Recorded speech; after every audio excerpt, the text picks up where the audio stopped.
بسم اللہ الرحمن الرحیم۔ آج کا ہمارا ٹاپک جنت کے حوالے سے ہے کہ اللہ رب العزت نے قرآن مجید میں جس چیز کا سب سے زیادہ مومنین کو لالچ دیا ہے، اور جو چیز پڑھ کر مومنین جنت کی طرف لپکتے ہیں، جہاد کی طرف لپکتے ہیں، آخرت کی طرف لپکتے ہیں، اپنی جانیں تک قربان کر دیتے ہیں، اپنے مال، اپنے اولاد، اپنے وطن، اپنی پوری زندگی کو اللہ رب العزت کے راستے میں قربان کر دیتے ہیں، وہ جنت کی نعمتیں ہیں۔ قرآن مجید بار بار اس تذکرے سے ہمیں ہمارا دل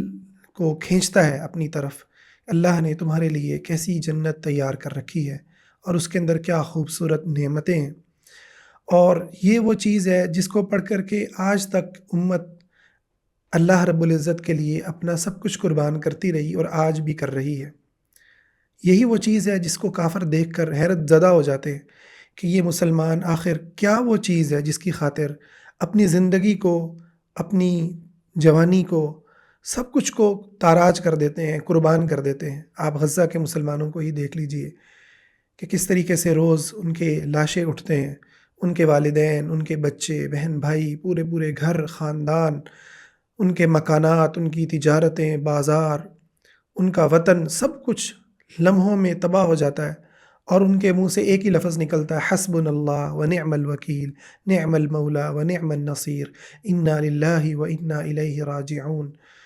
وہ اللہ رب العزت کی طرف دیکھتے ہیں، آسمانوں کی طرف دیکھتے ہیں، وہ مرنے والوں کو درد اور تکلیف سے بے شک جدا کر رہے ہوتے ہیں، آنسو بہہ رہے ہوتے ہیں، مگر وہ کبھی بھی اللہ رب العزت کے ساتھ کفر نہیں کرتے، اللہ کے بارے میں کوئی ایسے لفظ نہیں بولتے، یا جو اس وقت جو ان کی قیادت کر رہے ہیں ان کے بارے میں وہ ایسی بات نہیں کرتے۔ اس کی وجہ ہے، اس کی وجہ جنت کی اٹریکشن ہے، جنت کا یقین ہے۔ جنت کے یقین کو اہل علم نے مختلف پہلوؤں سے بیان کیا ہے قرآن مجید کی روشنی میں۔ آج میں جس پہلو کو آپ کے سامنے رکھنا چاہتا ہوں وہ بھی اسی سے متعلق ہے اور نہایت اہمیت رکھنے والا ٹاپک ہے۔ وہ یہ ہے کہ ہمیں جنت کی جو آیات ہیں، جو جنت کی نعمتوں کے تذکرے ہیں، یہ ہمیں اٹریکٹ کیوں نہیں کرتے اس طریقے سے جس طرح سے یہ دنیا کے اور مسلمانوں کو اٹریکٹ کرتے ہیں۔ ہمیں یہ اس کے اندر وہ اٹریکشن فیل نہیں ہوتی۔ ہم قرآن پڑھتے ہیں، ہم روتے نہیں ہیں، ہمیں ترجمہ آتا بھی ہے، تب بھی ہمارے دلوں میں وہ نرمی پیدا نہیں ہوتی، آنکھوں سے وہ آنسو نہیں بہتے۔ تو اس میں جو ایک میں چیز کو سمجھا ہوں، اگر ہم اس کے اوپر سوچیں اور اس پر ہم بات کریں تو امید ہے انشاءاللہ ہمیں بہت سارے سیکھنے کے، سوچنے کے جو ہے مواقع ملیں گے۔ وہ یہ ہے، میری نظر میں ایک بڑی وجہ اس کی یہ ہے کہ جنت میں جو اللہ تعالیٰ نے نعمتوں کا تذکرہ کیا ہے، ہمارے ہاں ان نعمتوں سے ایک طرح کی ڈسکنیکٹیوٹی پائی جاتی ہے۔ ان نعمتوں کی جو اٹریکشن ہے ہم نارمل لائف کے اندر بھی وہ محسوس نہیں کرتے۔ اچھا، آپ قرآن مجید کی آیات کو ذرا سنیے۔ مثال کے طور پر میں یہ چند آیات پڑھتا ہوں سورۃ الانسان کی۔ اللہ تعالیٰ فرماتے ہیں، ان الابرار یشربون من کأس کان مزاجها کافورا۔ جو نیک لوگ ہیں وہ جنت میں ایسی شراب کے پیالے پئیں گے، ایسی شراب بھر بھر کے پئیں گے کہ جس کا جو اس میں کافور کی آمیزش ہوگی، ذائقہ ہوگا۔ اب یہاں پر جو ذائقہ ہے اس کی اٹریکشن اللہ تعالیٰ نے بیان کی ہے۔ اب آپ دیکھیں کہ یہ ایک فطرتی چیز ہے، لیکن ہم جس طرح کے کلچر میں اور جس طرح کے ٹراماز سے گزر کے اپنی زندگی میں آگے بڑھتے ہیں، ہم جس طرح کی ذمہ داریاں اور جس طرح کے برڈنز کے اندر زندگیاں گزارتے ہیں، ایک وقت آتا ہے کہ ہمارے لیے جو ذائقے ہیں وہ کوئی معنی نہیں رکھتے۔ بہت سارے آپ کو معاشرے میں ایسے لوگ ملیں گے جو تکلیفوں میں، خاص طور پر جو فیملیز، جو بچے بڑے ہوئے ہوتے ہیں، ان کے لیے میٹر نہیں کرتا آپ ان کو کیا پلا رہے ہیں، کیا نہیں پلا رہے ہیں، ٹھیک ہے؟ وہ اٹریکشن ذائقوں کے اندر وہ نہیں ہوتی۔ اسی طرح آپ آگے آیات کو دیکھتے جائیں، عین یشرب بہا عباد اللہ یفجرونہا تفجیرا۔ چشمہ ہوگا ہر جنتی کے پاس، جہاں وہ چاہے گا اس کو لے جائے گا اور اس کے وہ پانی سے پیے گا،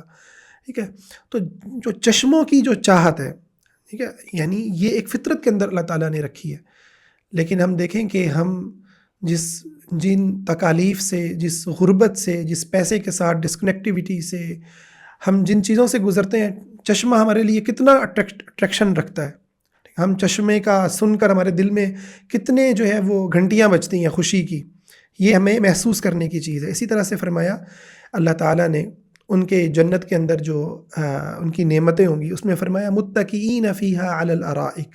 وہ وہاں تکیوں پر آپس میں جو ہے وہ آمنے سامنے بیٹھے ہوں گے، تکیے لگائے ہوئے، لا یرون فیہا شمسا ولا زمہریرا، نہ سورج کو دیکھیں گے اور نہ سردی، سخت سردی کو۔ تو موسم کو محسوس کرنا یہ ایک فطرتی چیز ہے، موسم کو محسوس کرنا اور اچھے موسم سے لطف اندوز ہونا یہ ایک فطرت ہے۔ اور اسی طرح سے پرسکون بیٹھنا، تکاؤ تکیے لگا کے بیٹھنا، اسی طرح فرمایا وَدَانِيَةً عَلَيْهِمْ ظِلَالُهَا وَذُلِّلَتْ قُطُوفُهَا تَذْلِيلًا، ان پر سائے جھک رہے ہوں گے اور لمبے لمبے سائے ہوں گے، اور انہی میں پھلوں کے گوشے ہوں گے جو ان کے بہت قریب لٹک رہے ہوں گے، سبحان اللہ۔ وَيُطَافُ عَلَيْهِمْ بِآنِيَةٍ مِّن فِضَّةٍ وَأَكْوَابٍ كَانَتْ قَوَارِيرَ مِن فِضَّةٍ قَدَّرُوهَا تَقْدِيرًا، ان کے پاس جو برتن ہوں گے وہ برتن شیشے کے اور چاندی کے وہ برتن ہوں گے، من فضہ، فضہ جو ہے اس کے وہ برتن ہوں گے، آب خورے ہوں گے، ان کا دور چل رہا ہوگا، اور وہ جو چاندی ہوگی وہ ان کے اوپر ایک خاص انداز میں اس کو بنایا گیا ہوگا، اس کی حسن و جمال کا کیا کہنا ہے۔ وَيُسْقَوْنَ فِيهَا كَأْسًا كَانَ مِزَاجُهَا زَنْجَبِيلًا، اور انہیں وہاں ایسی شراب پلائی جائے گی جس میں ادرک کی آمیزش ہوگی، زنجبیل ادرک کو کہتے ہیں، اس کی آمیزش ہوگی۔ عَيْنًا فِيهَا تُسَمَّى سَلْسَبِيلًا، وہاں پر ایک چشمہ ہوگا جس کا نام سلسبیل ہوگا۔ وَيَطُوفُ عَلَيْهِمْ وِلْدَانٌ مُخَلَّدُونَ، ان کے پاس نوکر چاکر ہوں گے جو خوبصورت لڑکوں کی شکل میں ہوں گے۔ اِذَا رَأَيْتَهُمْ حَسِبْتَهُمْ لُؤْلُؤًا مَّنثُورًا، اتنے خوبصورت ہوں گے کہ اگر تم ان کو دیکھو گے تو لگے گا پھیلے ہوئے موتی ہیں۔ وَإِذَا رَأَيْتَ ثَمَّ رَأَيْتَ نَعِيمًا وَمُلْكًا كَبِيرًا، آپ دیکھیں گے تو بارہا دوبارہ دیکھیں گے تو ایسی عظیم مملکت نظر آئے گی، سلطنت نظر آئے گی ایک جنتی کو جو عطا کی جائے گی۔ عَالِيَهُمْ ثِيَابُ سُنْدُسٍ خُضْرٌ وَإِسْتَبْرَقٍ، ان پر باریک سبز اور موٹے ریشم کے لباس ہوں گے، موٹے اور باریک دونوں طرح کے لباس ہوں گے، جو وہ چاہیں گے وہ پہنیں گے، اور پھر انہیں چاندی کے کنگن بھی پہنائے جائیں گے، اور ان کا رب ان کو پاکیزہ شراب پلائے گا۔ وَسَقَاهُمْ رَبُّهُمْ شَرَابًا طَهُورًا إِنَّ هَذَا كَانَ لَكُمْ جَزَاءً وَكَانَ سَعْيُكُمْ مَشْكُورًا، یہ سارے کا سارا بدلہ ہے جو وہ دنیا میں صبر کرتے رہے، نیکیاں کرتے رہے، اور اللہ رب العزت ان کی اس کے اوپر شکر گزار ہوگا، ان کو بدلہ اور مہمان نوازی کرے گا۔ جب یہ آیات جو ہیں، ان آیات کے اندر جو باتیں کی گئی ہیں جنت کی، ان باتوں سے فطری ایک تعلق ہوتا ہے، کھانے پینے سے تعلق ہے۔ آپ سورۃ الواقعہ کی اسی طرح آیات پڑھ کر کے دیکھیں، وہاں پر پرندوں کے گوشت کا ذکر ہے، ٹھیک ہے، وہاں کھانوں پینے کا ذکر ہے۔ اسی طرح سے ایک بہت بڑی جو جنت میں اٹریکشن ذکر کی گئی ہے وہ حور، جنت کی عورتوں کی ذکر ہے، ان کے حسن و جمال کا بیان ہے، ان کے ساتھ جنسی تعلق کا بیان ہے کہ نبی کریم صلی اللہ علیہ وسلم سب سے سچے، سب سے پاکیزہ انسان ہے، وہ یہ بات بیان کرتے ہیں کہ مومن تعلق قائم کرے گا اور وہ پھر عورت دوبارہ ایسی ہو جائے گی کہ جیسے وہ کنواری ہو۔ عورت کے لیے بھی وہاں پر لذتیں ہیں، مرد کے لیے بھی لذتیں ہیں۔ عورتوں کے لیے جو یہ جنسی خواہش ہے اس کو اس طریقے سے بیان نہیں کیا گیا کہ علماء کہتے ہیں عورتوں کے اوپر شرم و حیا غالب ہوتا ہے، جبکہ مردوں کے لیے اس چیز کو زیادہ بیان کیا گیا ہے، اور جہاں مردوں کو خطاب کیا گیا ہے، قرآن کا یہ اصول ہے، اس میں عورتیں بھی شامل ہوتی ہیں۔ تو اب بات یہ ہے کہ ہم جس کلچر میں رہ رہے ہیں یہاں پر صوفیت نے اور ہمارے جو بھی کلچرل پوری نفسیات ہے، ان دونوں نے جو ایک مل کر کیا کہتے ہیں نا کٹ جوڑ جو بنایا ہے، جو شکنجہ کسا ہے، اس نے تو انسان کی جو یہ والی خواہشات ہیں، چاہے وہ جنسی خواہش ہو، چاہے وہ کھانے پینے کی خواہش ہو، وہ کپڑوں کی خواہش ہو، پرندوں کے گوشت کی خواہش ہو، کہ وہ دودھ کی خواہش ہو، جنت کے اندر نہریں ہیں، فیہا انہار من ماء غیر آسن، پیارے خوبصورت پانی کی نہریں ہیں، وانہار من لبن لم یتغیر طعمہ، ایسے دودھ کی نہریں ہیں جس کا ذائقہ تبدیل نہیں ہوتا، وانہار من عسل مصفی، اور خالص شہد کی نہریں ہیں، اور وانہار من خمر لذۃ للشاربین، شراب کی نہریں ہیں جو لذتوں سے بھرا ہوا ہے۔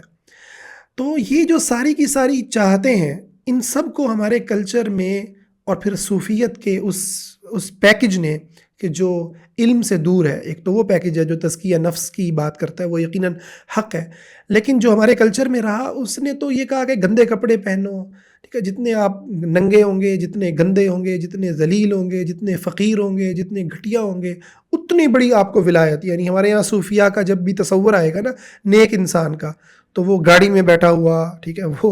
وہ کسی مطلب ہے کہ خوبصورت لینڈ کروزر میں بیٹھا ہوا، کسی بڑے ساری کمپنی کا مالک، وہ کبھی بھی نہیں آ سکتا ہے نا. جب بھی کسی نیک انسان کا تصور آئے گا تو اس کے جوتے ٹوٹے ہوئے، کپڑے پھٹے ہوئے، پیوند لگے ہوئے، ٹھیک ہے، اور بیچارہ کئی دنوں سے اس نے کھانے نہیں کھائے،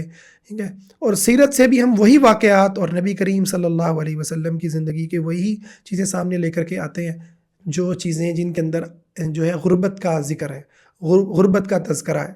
حالانکہ نبی صلی اللہ علیہ وسلم کی وہ جو غربت تھی، وہ غربت جو تھی صرف آپ صلی اللہ علیہ وسلم کی نہیں تھی، وہ اوورآل پوری سوسائٹی اس وقت مسلمانوں کی اس تکلیف سے گزر رہی تھی، اور وہ پوری ایفرٹ کر رہے تھے. وہ مال غنیمت کو حاصل کرنے کے لیے، یعنی باقاعدہ جہاد کے مقاصد میں سے ایک مقصد ہے مال غنیمت کا ملنا، ٹھیک ہے. وہ باقاعدہ اس کے لیے جنگیں لڑ رہے تھے، ٹھیک ہے. مطلب یقیناً اللہ کی رضا اس کے اندر بنیادی ہدف تھا، اللہ کو راضی کرنا، لیکن اس کے اندر کچھ ثانوی اہداف اللہ تعالیٰ نے قرآن میں ذکر فرمائے ہیں، ٹھیک ہے، کہ تمہاری یہ چاہت بھی ہوتی تھی اور اللہ تعالیٰ نے وہ عطا کیا ہے، اور نبی صلی اللہ علیہ وسلم نے عطا کیا ہے مال غنیمت، حلال کیا ہے، ٹھیک ہے. تو پوری وہ پلاننگ ہو رہی تھی، پوری پلاننگ ہو رہی تھی اپنے آپ کو ڈیولپ کرنے کی، اپنے آپ کو کھڑا کرنے کی. اور الحمدللہ وہ وقت آیا اسلامی ریاست کے اندر جب خیبر فتح ہوا کہ نبی صلی اللہ علیہ وسلم نے بھی لائف کو میں وہ جو آپ کے وہ جو مشکل دن تھے وہ ختم ہوئے،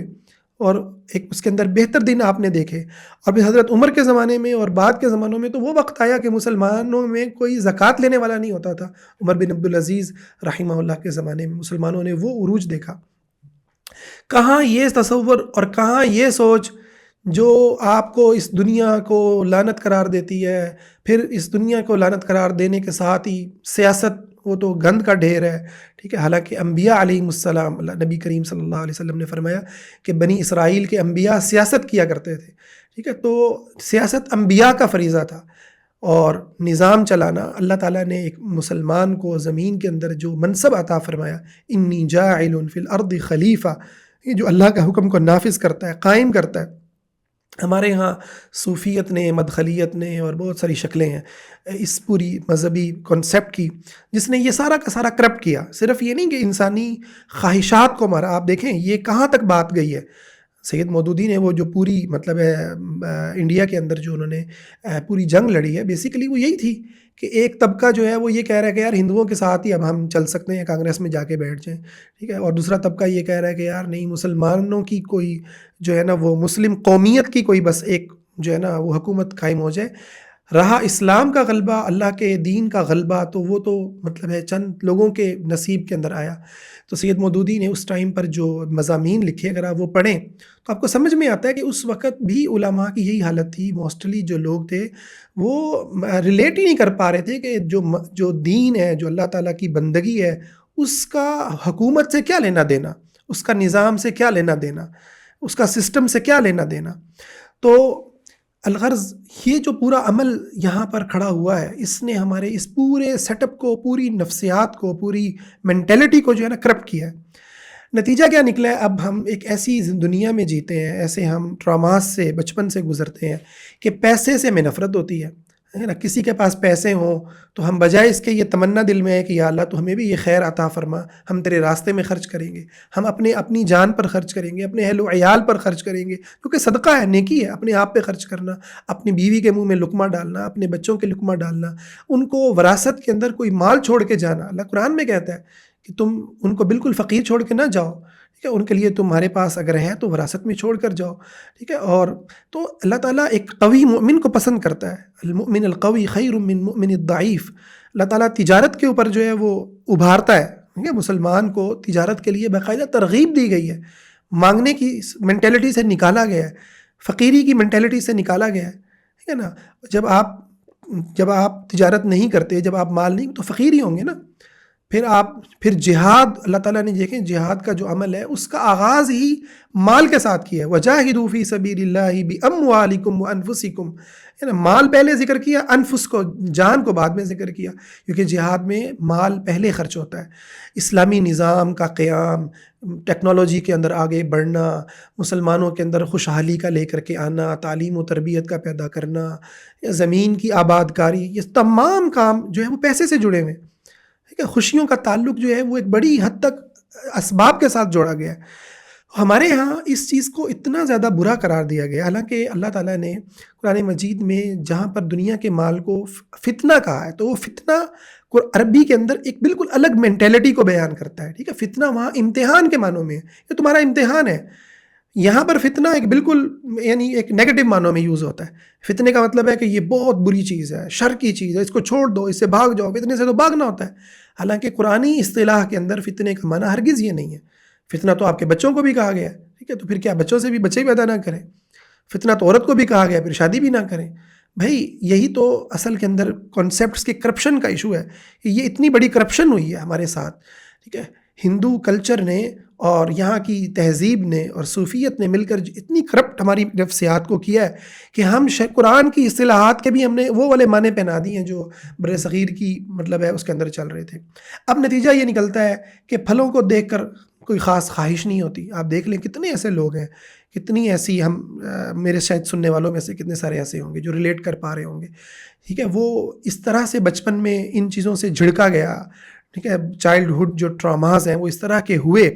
کہ اب انگور کی کشش جو ہے نا کھینچتی نہیں ہے، یا وہ سیب کی کشش کھینچتی نہیں ہے، اس کے لیے پیسے نکالنا خرچ کر کے اپنے اوپر دکھ ہو رہا ہوتا ہے کہ یار اس سے اچھا کوئی کچھ اور ہی کر لیتے۔ ٹھیک ہے، اس کو پیسے کو میں جو وہ شاید مسجد میں دے دیتا ہے، میں نے انگور کھا لیے، میں نے سیب کھا لیا، میں نے پھل کھا لیا۔ ٹھیک ہے، شکار کرنا، پرندوں کا شکار کرنا، گوشت کھانا، یہ تمام کی تمام چیزیں جو قرآن کے اندر جن کے اندر اٹریکشن پیدا کی گئی ہے۔ انار کا اللہ تعالیٰ نے ذکر کیا ہے، اللہ تعالیٰ نے مچھلی کا ذکر کیا ہے۔ ٹھیک ہے، مچھلی کے مطلب ہے کہ جو حدیث کے اندر ذکر ہوا ہے کہ اس کے ساتھ مہمان نوازی ہوگی، مچھلی کا غالباً کلیجی کے ساتھ، اس طرح کی بات ہے، واللہ اعلم بالصواب۔ تو الغرض اسی طرح سے آپ دیکھیں عورتوں کے معاملات کے اندر، یعنی ہمارے کلچر میں یہ جو بیوی کے ساتھ تعلق ہے، حقیقت ہے اس کو ایک منفی چیز کے طور پر دیکھا جاتا ہے۔ یعنی آپ دیکھیں، یعنی یہ جو ازدواجی تعلق ہے، یعنی یہ بڑی عجیب آپ کو بات لگ رہی ہوگی۔ آپ دیکھیں، یعنی یہ بہت بڑا ایک دعویٰ ہے نا کہ یہ اس کو ایک منفی طور پر دیکھا جاتا ہے۔ یعنی آپ منہ سے کہنے کی بات نہیں ہے، فیلنگز کی بات ہے کہ یہ عمل کرنے کے بعد ایک طرح کی نا وہ ایک گلٹ کی جو فیلنگ ہے وہ آتی ہیں۔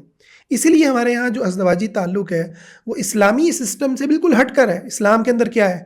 کہ سورۃ النور میں اللہ تعالیٰ نے بیان کیا کہ 3 وہ مقام ہیں جہاں پر بچے داخل نہ ہوں، ماں باپ کے پاس بھی جائیں تو اجازت لے کر کے جائیں، فجر سے پہلے، وَحِينَ تَضَعُونَ ثِيَابَكُمْ مِن بَعْدِ الظَّهِيرَةِ، ظہر کے بعد جب تم اپنے کپڑے اتارتے ہو، یہ اللہ تعالیٰ فرما رہے ہیں قرآن کے اندر، اور وَمِن بَعْدِ صَلَاةِ الْعِشَاء، اور عشاء کے بعد۔ یہ وہ ٹائم ہے جس کے اندر بچوں کو بھی آنا ہے تو پوچھ کے آنا ہے۔ اور ہمارے ہاں کیا ہوتا ہے، یہ بیچاری عورت صبح کی کام کرنے لگی ہوئی ہوتی ہے، نہ اس نے کوئی اپنے آپ کو بنانا ہے، سنوارنا ہے، اور رات کو آ کے جو ہے نا میاں بیوی کا تعلق ہوتا ہے۔ یقین مانے وہ تعلق بھی اتنا بے مزہ، اور اس کے اندر کوئی تیاری ہونا، مرد کا تیار ہونا، عورتوں کا تیار ہونا، یعنی جن کے پاس 4 پیسے ہیں وہاں شاید ہوتا ہوگا، مطلب ورنہ آپ اگر نیچے والی کلاسز میں چلے جائیں، مڈل کلاس میں چلے جائیں، لوئر مڈل کلاس میں چلے جائیں، دیہاتوں میں چلے جائیں، تو یقین مانے ایک ایسا عجیب سا عمل ہوتا ہے، بس بچے پیدا کرنے کی مشین بنایا ہوا ہے کہ بچے پیدا کرنے اور اس سے راحت لینا، سکون لینا، آنکھوں کی راحت، ٹھیک ہے، اور پھر دوسری تیسری یا چوتھی شادی کے بارے میں سوچنا، ٹھیک ہے، یہ تو بالکل یعنی ایک ایسا عمل ہے جس کے بارے میں سوچ کر ہی آپ شرمندگی کا شکار ہو جاتے ہیں، جس کے اندر آپ معاشرہ آپ کو دیکھ رہا ہوتا ہے، یہ تو پتہ نہیں کوئی جنسی درندہ ہے، ٹھیک ہے، یہ پتہ نہیں کیسا انسان ہے جو مطلب یہ کر رہا ہے، حالانکہ آپ ایک حلال عمل کر رہے ہیں، لیکن اس کو بھی ایک نیگیٹو معنوں میں لیا جاتا ہے۔ اسی طرح عورتوں کا طلاق کے بعد شادی کرنا، یعنی اس کے اوپر جو باتیں سنائی جاتی ہیں، سبحان اللہ، یعنی کوئی عورت اگر ایسا کرتی ہے تو اس کو نہایت ایک گھٹیا لفظ دیے جاتے ہیں، یعنی اعوذ باللہ وہ الفاظ دیے جاتے ہیں کہ جو شاید اگر وہ شعوری طور پر کوئی بندہ دے نا تو وہ اسلام سے نکل جائے، کیونکہ بھائی یہ تو وہ عمل ہے جو صحابیات نے کیا ہے، جن سے بڑھ کر کوئی نیک اور تقوی والا نہیں ہے۔ تو جنسی عمل کو، حلال جو عمل ہے، حلال جو تعلق ہے، اس کے اوپر بھی شرمندگی کا ہونا، اس کو بھی نہایت تکلیف سے کرنا، اس کو بھی نہایت کرتے ہوئے اذیت کے اندر رہنا، اس کے لیے بھی جو ہے نا وہ خوشی کا نہ پایا جانا، یعنی حقیقت ہے ہمارے گھروں کی طلاقوں کی ایک بہت بڑی وجہ یہ والی چیز ہے،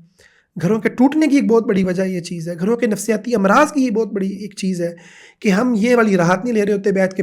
پھر پورن دیکھ رہے ہوتے ہیں، اچھا وہ دیکھ لیں گے، یہ نا وہ مرد بیٹھ کے وہ دیکھ رہے ہوں گے، عورتیں اور مطلب کسی ڈراموں کے اندر کر کے اپنا ٹائم ضائع کر رہی ہوں گی، نفسیاتی امراض کے اندر پھنسی ہوئی ہوں گی بیچاری،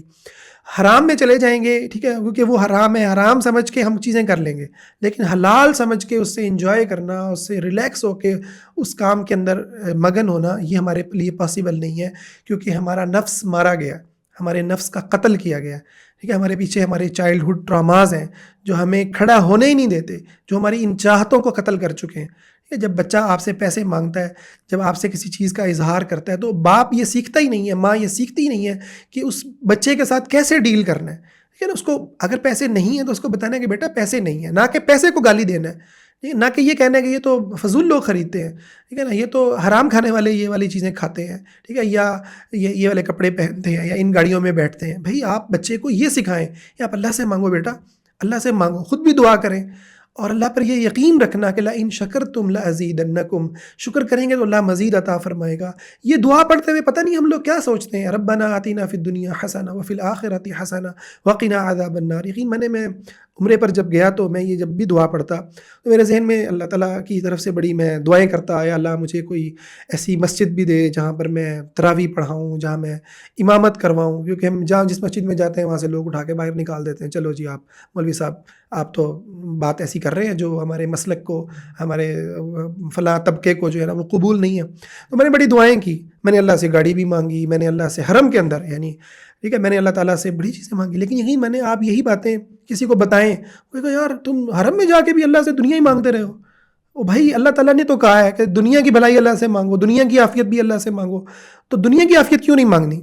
اور میں آپ کو بتاؤں کہ دنیا کے اندر جن لوگوں نے بھی اللہ کے لیے قربانیاں دی ہیں نا، جو لوگ بھی کھڑے ہونے والے ہیں، جو لوگ بھی جانیں دینے والے ہیں، جو لوگ بھی بڑے بڑے قدم اٹھانے والے ہیں، جن کی زندگیاں اللہ کے راستے کے اندر ایک سنہری حروف رقم کر جاتی ہیں، آپ ذرا غور کیجئے گا، وہ لوگ ہوتے ہیں، نہیں ہوتے جو فقیر مانگنے والے، بس لوگوں کے ٹکڑوں پہ پلنے والے، ان میں سے اکثر وہی لوگ ہوتے ہیں جو بڑے عزت دار، جو بڑے غیرت والے، ٹھیک ہے، جو خود کما کے کھانے والے، ٹھیک ہے، جن کے اندر اپنی عزت نفس ہوتی ہے، اس کی حفاظت کرتے ہیں، اس کا تحفظ کرتے ہیں۔ تو اللہ رب العزت کے ساتھ جو تعلق ہے وہ انسان کے اپنے تعلق کے ساتھ بھی جڑا ہوا ہے، ٹھیک ہے، اگر کوئی انسان اپنے آپ کو ڈیگریڈ کر رہا ہے، اپنے آپ کو اس نے گندگی میں گرایا ہوا ہے، اپنے آپ کو فقیری میں رکھا ہوا ہے، اپنے آپ کو وہ لوگوں کو کے مال دیکھ دیکھ کے ترس رہا ہے، تڑپ رہا ہے، ٹھیک ہے، اور خود محنت کرنے کے لیے تیار نہیں ہے، خود اپنا علاج کرنے کے لیے تیار نہیں ہے، تو وہ اللہ کے ساتھ بھی اس کا تعلق کیا خاک ہوگا، اللہ سے تعلق بھی اس کا کیا مضبوط ہوگا۔ تو اللہ سے تعلق بنانے کے لیے بھی اللہ تعالیٰ کی جو نعمتیں ہیں، سب سے بڑھ کر جو زندگی کی نعمت ہے، سب سے بڑھ کر جو اللہ تعالیٰ نے یہ جو آپ کو بیان کی نعمت عطا فرمائی ہے، قرآن سکھایا ہے، ٹھیک ہے، اللہ تعالیٰ نے جو آپ کو حسن دیا ہے، جوانی دی ہے، اللہ تعالیٰ نے جو آپ کو 4 پیسے دیے ہیں، یہ ساری کی ساری نعمتیں، ان کا شکر ادا کرنا، ان پر اللہ تعالیٰ کے سامنے شکر گزار ہونا، اور اللہ سے مانگنا، اللہ سے مزید مانگنا۔ بھائی آپ اللہ سے مانگ رہے ہو نا، اللہ سے مانگو، اللہ سے گاڑی مانگو، اللہ سے نیک بیوی مانگو، اللہ سے حسن مانگو، اللہ سے جوانی مانگو، اللہ سے بچے مانگو، اللہ سے آپ دنیا کی ہر چیز مانگو، حتیٰ کہ نبی صلی اللہ علیہ وسلم کی تو یہاں تک تعلیم ہے ایک تسمہ بھی مانگنا تو اللہ سے مانگو، تو دنیا بھی مانگو اور آخرت بھی مانگو۔ یہ مسلمانوں کا تصور ہے، صرف آخرت پہ کے مانگنے پر لا کر کے دنیا سے ڈسکنیکٹ کر دینے کا بڑا نتیجہ، بڑا نقصان یہ ہوا ہے کہ ہم جنت کی آیات کو پڑھتے ہیں اور وہ آیات اٹریکٹ نہیں کرتی، نہ وہ حوروں کا تذکرہ اٹریکٹ کرتا ہے، ٹھیک ہے، نہ وہ ان کا خیموں کے اندر ہونا، حور مقصورات فی الخیام، ان کا جو تذکرہ اللہ تعالیٰ نے کیا ہے کہ وہ ایسے ہیں جیسے چھپے ہوئے موتی ہیں، ٹھیک ہے، وہ ایسے ہیں کہ لم یطمثہن انس قبلہم ولا جان، ان کو نہ کسی انسان نے چھوا نہ کسی جن نے چھوا۔ یہ ساری کی ساری جو اٹریکشن ہے، یہ ساری کی ساری جو ایک زندگی ہے، جو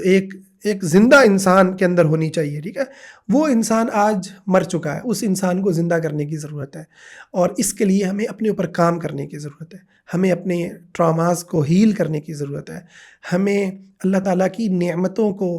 انجوائے کرنے کی ضرورت ہے جو اللہ نے دی ہیں، ٹھیک ہے، آپ دیکھیں ہم کھانا کھاتے ہیں، یعنی ہر چیز میں انجوائمنٹ ہے۔ کھانا کھاتے ہیں اس کے بعد ہم دعا پڑھتے ہیں الحمدللہ، یہ کیا ہے؟ یہ انسان، اب ہم اس لیے الحمدللہ پڑھتے ہی نہیں ہیں کھانا کھانے کے بعد، کھانے کے اندر ہمیں وہ والی ہم فیلنگ ہی محسوس نہیں کر رہے ہوتے، ٹھیک ہے۔ ہاں، عمرہ کرنے جائے گا تو بندہ ہزار دفعہ کہہ رہا ہوگا الحمدللہ، شکر اللہ کا جی، عمرہ اللہ نے توفیق دے دی الحمدللہ، بڑی اچھی بات ہے یار، آپ اللہ کا شکر ادا کر رہے ہو، مگر یہ جو کھانا کھا رہے ہو ماشاءاللہ، ٹھیک ہے، یہ جو آپ گوشت کھا رہے ہو، محسوس اس کو بھی تو کرو نا یار، آپ یہ جو گوشت کھا رہے ہو، یہ جو آپ ماشاءاللہ مطلب پھل کھا رہے ہو، آپ کو جو بھی نعمت ملی ہے، دودھ پی رہے ہو یار، اس کے اوپر بھی تو الحمدللہ پڑھو، اس پہ نہیں اندر سے نکلتا الحمدللہ۔